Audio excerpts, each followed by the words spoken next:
النهارده هنركب الشاشة دي، شاشة طابلو في الهونداي سيرتي اي سيرتي. احنا دلوقتي فكينا الطابلو اهو يا جماعة. دي بتتفك الأول، دي بتتفك الأول بعد كده الطابلو.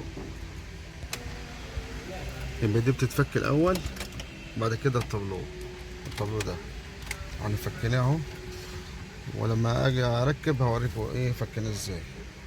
نطلع محتويات الشاشة الطابلو اللي احنا هنركبها ديت. شايفين الشاشة ده يا جماعة؟ الشاشة بصوا رفيعة ازاي. تركب هنا في العلبة دي، تركب واقفة. هركبها هنا لغاية ما نجيب لها شاشة. العربية دي لها شاشة بس ايه، هنركب دي مؤقتا لغاية ما تيجي الشاشة.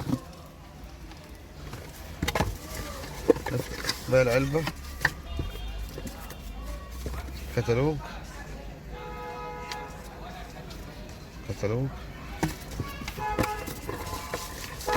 الحامل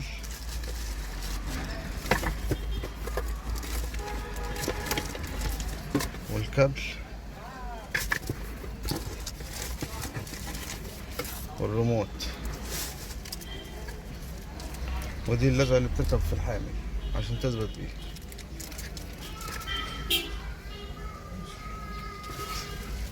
خلاص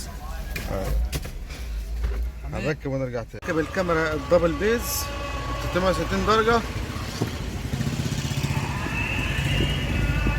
نركبها هنا في الحتة دي ماشي. وهندخل الكابل من هنا كده وهنخلع الفانوس ده خالص. الفانوس لازم يتخلع عشان الكابل يمشي صح. هنفك ونرجع تاني. وده المنظر النهائي بعد ما ركبت الشاشة. بص منظرها ايه بعد ما قفلنا كله تاني زي ما كان اهو. وراكبه صح، مفيش كابلات من ورا يا جماعه اهو. بصوا مفيش كابلات، الشاشه طالع الكابل من تحتها على طول. الشاشه الكابل بتاعها طالع من تحتيها، مفيش كابل ماشي لجوه كده وماشي لغايه القايم. ده الشغل الصح. كان معاكم حماده دي جي.